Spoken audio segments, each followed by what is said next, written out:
most of what we thought we knew about crucifixion was inaccurate. There are certain moments in history that do not fade with time.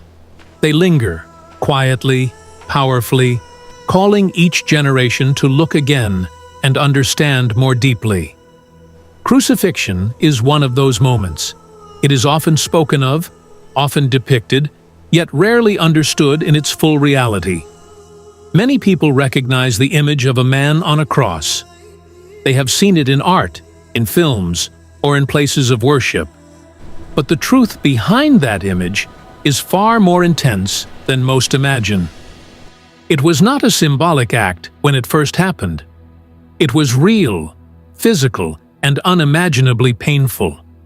To truly understand crucifixion is to step closer to the experience itself, not to be overwhelmed by it, but to learn from it. And in doing so, we begin to see not only what happened, but why it still matters. Before we continue, take a moment to subscribe to the channel so you can keep learning through content like this. Now, let's carefully and clearly explore what crucifixion was truly like. Crucifixion was one of the most severe punishments used by the Roman Empire. It was not simply designed to end a life, it was designed to send a message. When someone was crucified, the goal was public display. The Romans wanted everyone who passed by to see what happened to those who resisted their authority. It was a warning made visible. Among the many who suffered this fate, the most widely known is Jesus Christ. However, the way crucifixion is often shown today does not always match historical reality. Over time, art has softened or simplified certain details. To understand it better, we must go step by step. Before a person was placed on a cross, they were usually scourged, a process of intense whipping meant to weaken them physically and mentally. The tool used was called a flagrum. It was not an ordinary whip. Several leather strands extended from its handle, and at the ends were sharp objects like pieces of bone, metal, or glass. Each strike did more than cause pain. It tore into the skin.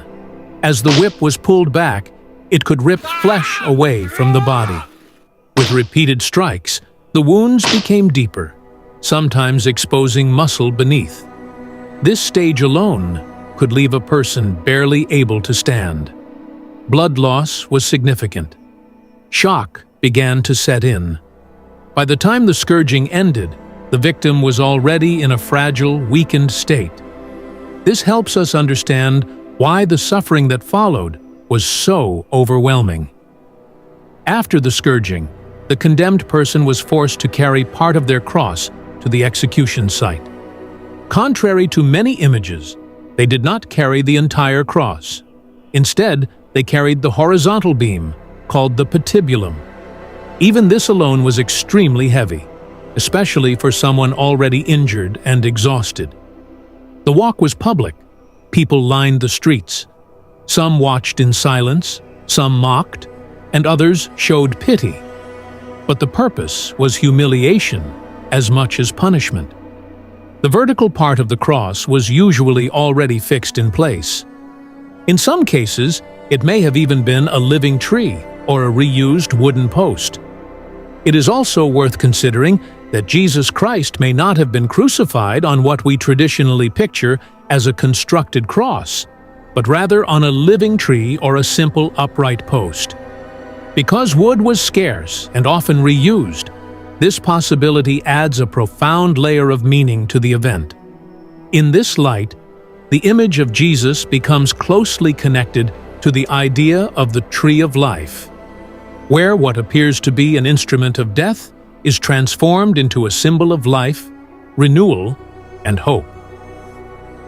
The execution site described in the Gospels is called Golgotha, meaning the place of the skull. It was located near Jerusalem, a city filled with history and significance. Today, two main locations are associated with this place. One is inside the Church of the Holy Sepulchre, identified centuries ago by Helena. The other is Gordon's Calvary, recognized later because of its appearance and location. What is important to understand is this: crucifixions were not hidden away. They were placed where people would see them, near roads, near gates, where daily life continued. The crosses themselves were likely lower than we imagine today. Victims were not high above the ground, but close enough for passers-by to see their faces. One of the clearest insights into crucifixion comes from an archaeological discovery made in 1968. The remains of a crucified man were found with a nail still lodged in his ankle. This showed that the feet were not nailed the way many paintings suggest. Instead of being placed one over the other at the front, the feet were positioned on either side of the cross, with nails driven through the ankles. This method made it possible for the body to support itself, just enough to prolong life, and therefore prolong suffering. The hands or wrists were also nailed or tied to the crossbeam. Once secured, the body was lifted into place. At that moment, the full weight of the body pulled downward against the nails. Pain was constant. There was no position of comfort. The most difficult part to imagine is how a person actually died on the cross. It was not from the wounds alone. It was from the struggle to breathe. When a person hung from their arms, their chest was stretched in a way that made it hard to exhale. To take a proper breath, they had to push themselves upward, placing pressure on their nailed feet and pulling with their arms. Each breath required effort. Each movement caused sharp pain. As time passed, the body grew weaker. Muscles lost strength. The person could no longer lift themselves enough to breathe properly. Eventually, exhaustion took over. Breathing became shallow, then impossible. This is what led to death, slowly, painfully, and often over many hours or even days. Victims of crucifixion often remained alive for long periods, sometimes even days. This prolonged suffering was part of the punishment itself. Yet the death of Jesus Christ occurred within a matter of hours, something that has long been considered unusual. This shorter duration is often explained by the severe scourging that took place beforehand. The physical trauma, blood loss, and exhaustion would have significantly weakened the body, making it much harder to endure the prolonged struggle required to keep breathing. This detail helps us understand both the physical intensity of the experience and why this particular crucifixion stands out in historical and religious discussions. Many people focus only on the physical suffering of crucifixion, and while it is important to understand that reality, there is something deeper to consider. In the case of Jesus Christ, this form of death carries meaning beyond the physical event itself. According to Christian belief, it was not simply endured, it was accepted. Other forms of execution existed. Some were quicker, some were less public.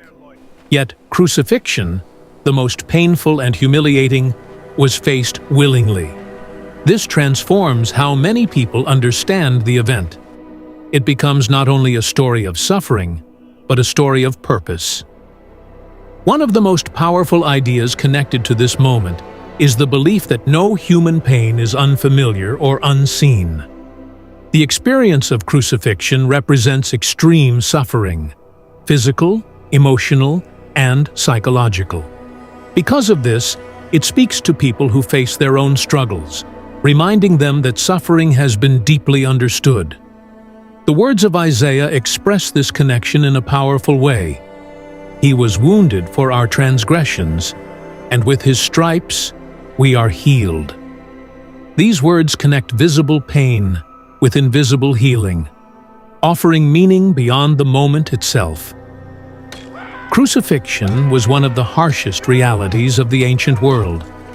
It reveals how far human cruelty can go when power is used without mercy.